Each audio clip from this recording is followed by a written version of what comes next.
First off, I want to say Cujo was a good boy. Hello everybody, happy Frog Friday. My name is Carly, and in no particular order, these are the top 10 best books that I read in 2022. Hopefully the past 3 videos of my best, worst, and most disappointing books of 2022 have helped you figure out if our book tastes are similar and if you want to take book recs from me or not.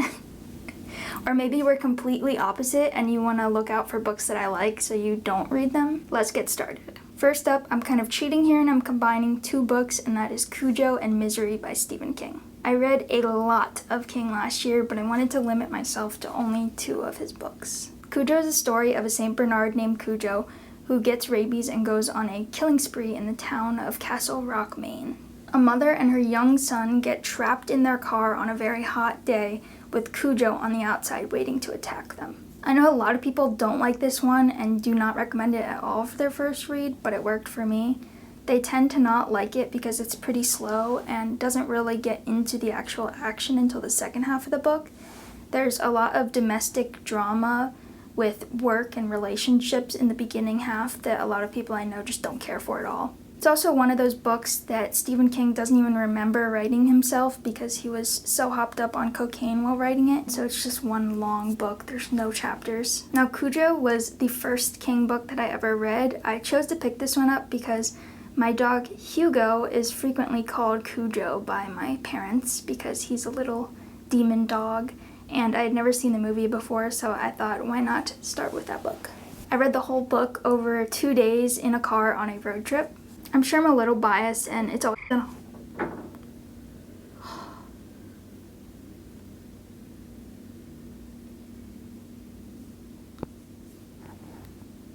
The smoke alarm just scared the shit out of me.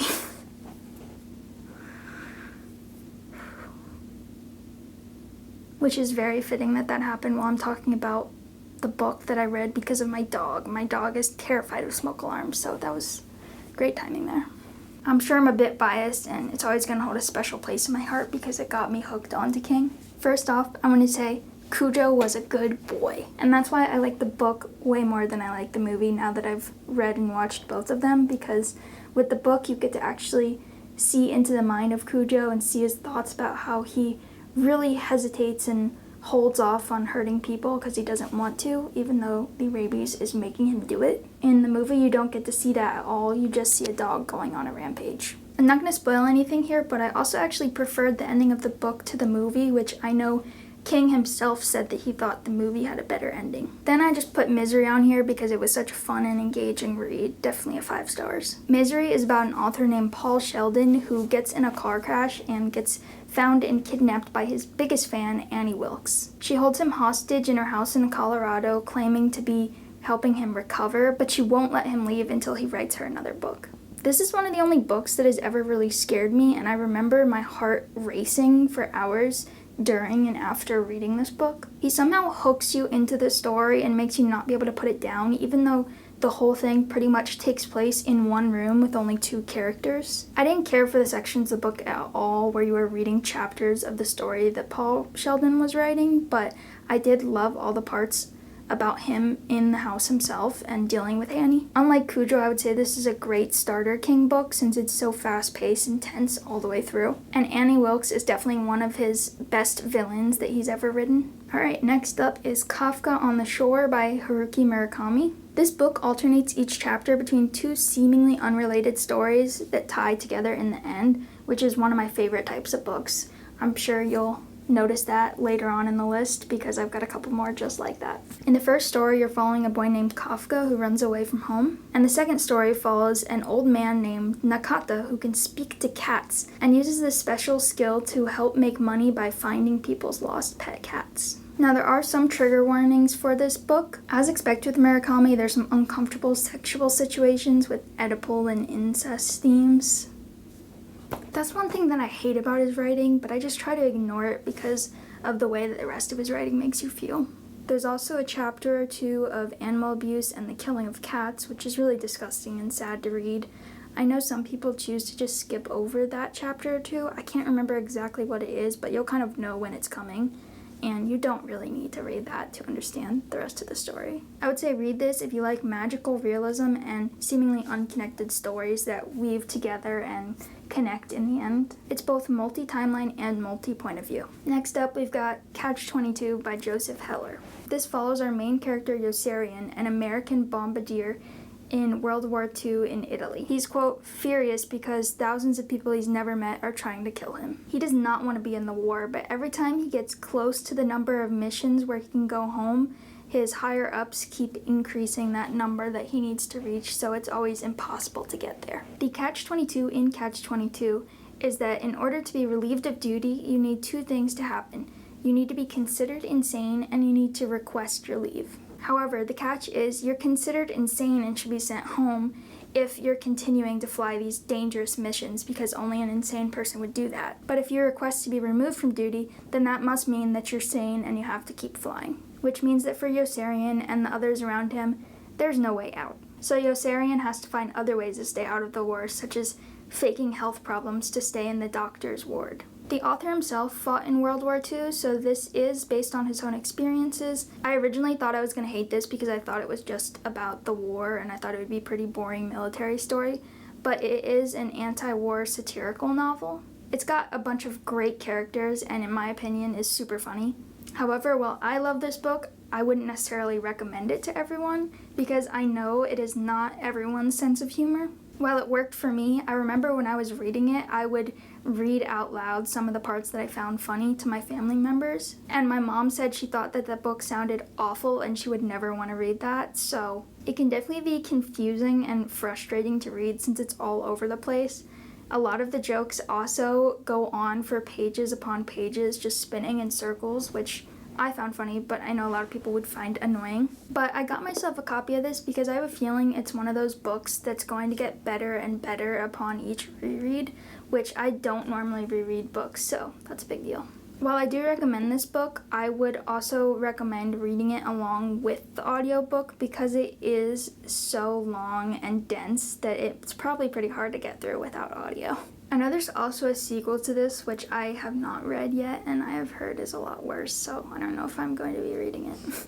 Next up is And Then There Were None by Agatha Christie. 10 strangers get invited to a private island by a host that none of them actually know. When they all arrive, the host is nowhere to be found. One by one, they start to be killed for a secret that they've hid from their past. They're stuck on this island and need to figure out fast who's killing them so that they can survive. It's the original one by one story, and it's a classic for a reason. Definitely check this out if you haven't yet and you like isolated stories that are whodunit mysteries. I hear a woodpecker somewhere outside my window, but I cannot spot it.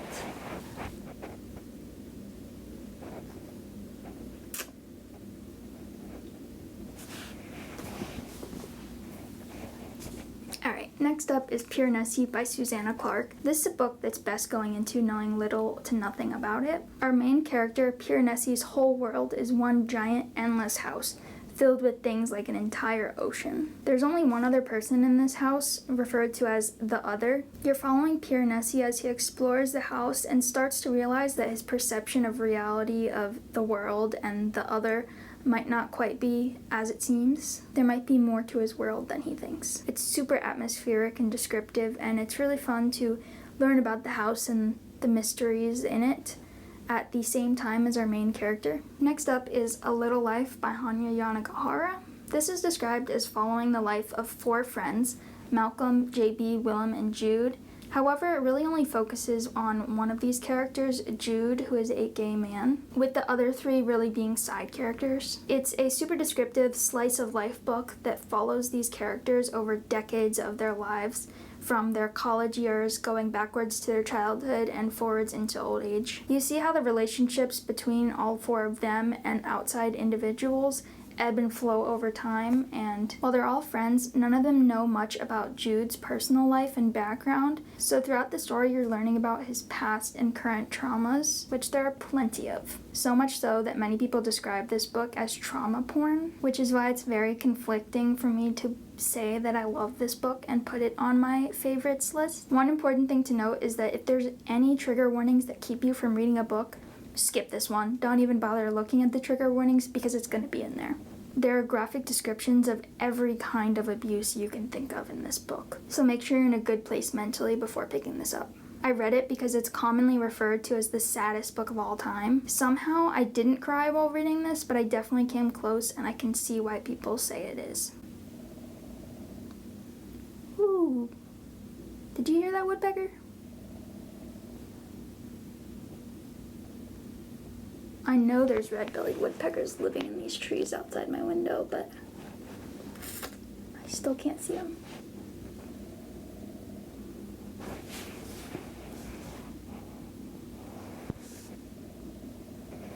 It's being really loud though. Maybe you can hear them in the background. I'm gonna keep going. People that dislike this book tend to say that it's super unrealistic, the amount of trauma that Jude just goes through over and over again in his life. While this book is horrible to read, I have watched some YouTubers with trauma that have actually said that they felt really seen by this book and that it's actually an accurate representation, and you are just feeling like it's unrealistic because you can't imagine someone going through that amount of pain.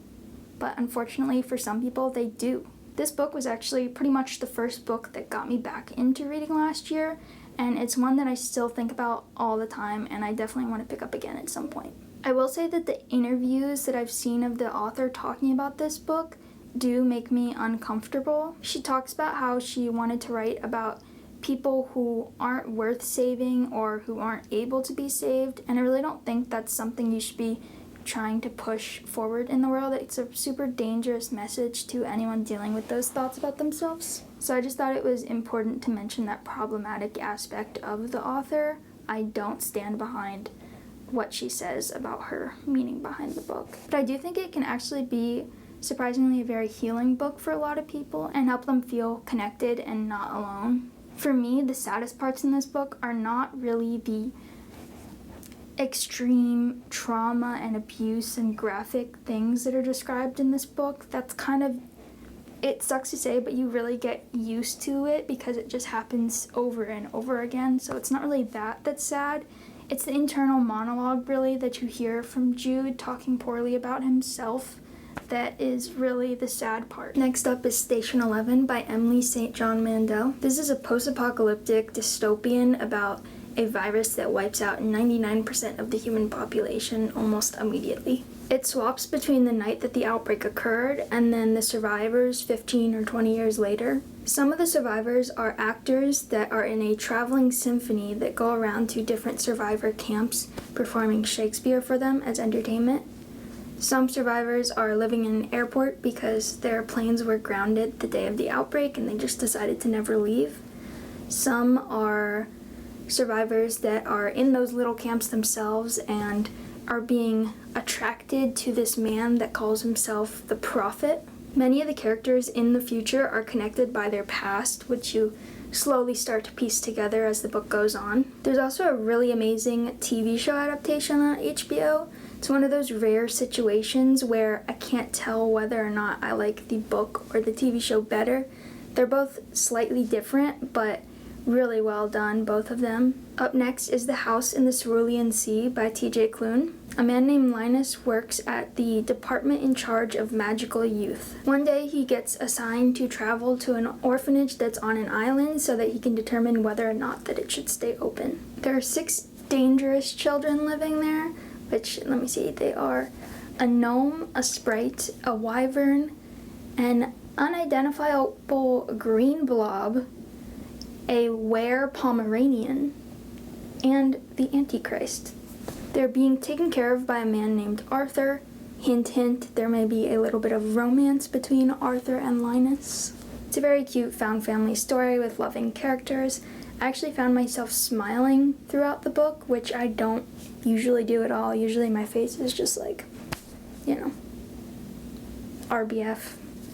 Don't really show any emotion when I'm reading usually. It reminded me somewhat of We Have Always Lived in the Castle by Shirley Jackson, just in the sense that all the people living on the mainland hate these kids because they're pretty much terrified of what they can do with their powers. So the kids are really just outsiders and isolated from their own village.